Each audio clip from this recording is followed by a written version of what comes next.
Hi everyone, thank you so much for joining me once again for another episode of March Sadness. Today we are talking about a no skips album, The Finer Things. 10 years ago, I would have predicted that State Champs was going to be the next big pop punk band. They seem to have it all. A frontman with a unique vocal talent, backing from Pure Noise Records, and then they had this hit LP, The Finer Things, blowing up at the same time. State Champs reminded me of All Time Low, just with a little bit more grit and edge, but not as much aggression as you'd get from Neck Deep, Knuckle Puck, or The Story So Far. In 2024, State Champs is still a big name in the scene, although they haven't blown up with the numbers that Neck Deep have. They're still making it out there, which is fun to see. And they have nearly 1 million Spotify listeners every month and have collaborated with bands like 303, Simple Plan, and Boys Like Girls. So they're successful, that's for sure. I just expected them to have the popularity that the people they're collaborating with did. We can speculate all day why State Champs didn't catch fire like Neck Deep. But for March Sadness specifically, I want to talk about the album that got them going in the first place, and that's The Finer Things. From the get-go on Elevated, you have this crowd-killing riff that is very recognizable for me, and I'm sure a lot of other kids in the scene.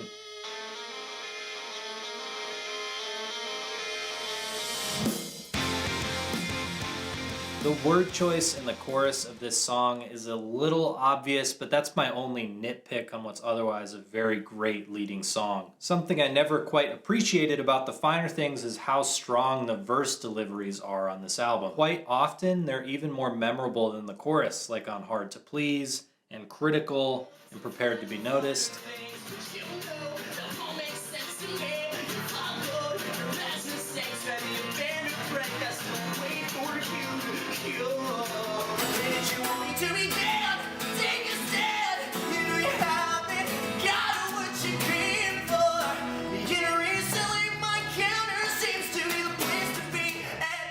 The album hits its emotional peak on Remedy, which is still my favorite State Champs song to date. And then when the chorus blends with it, it's pure ecstasy.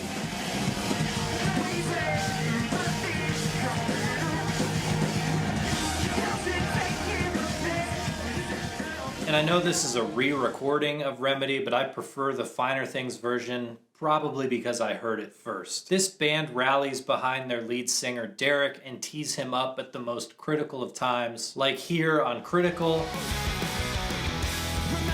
or how they're setting him right up in the groovy opening of Prepare to Be Noticed. There are some songs on here that I like more than others, but for me this is still a no-skips album. And when I heard it for the first time, I was completely sold on State Champs. I still like them as a band, but The Finer Things has never left the top spot in their discography for me. Derek remains one of the best vocalists and frontmen in the scene.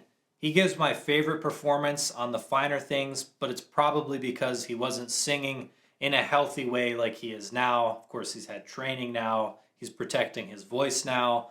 That wasn't much a concern when this came out, so he's not as raw vocally anymore. It's a bummer that the style that Derek was singing in on The Finer Things came at the expense of his vocal health. Of course, State Champs is more than just Derek. This band is full of great musicians. A couple of them have their own side projects going on. On this album, I love the guitar tones that they were going for. They managed to craft a bunch of great riffs that are stuck in my head to this day. The Finer Things was State Champs really firing on all cylinders.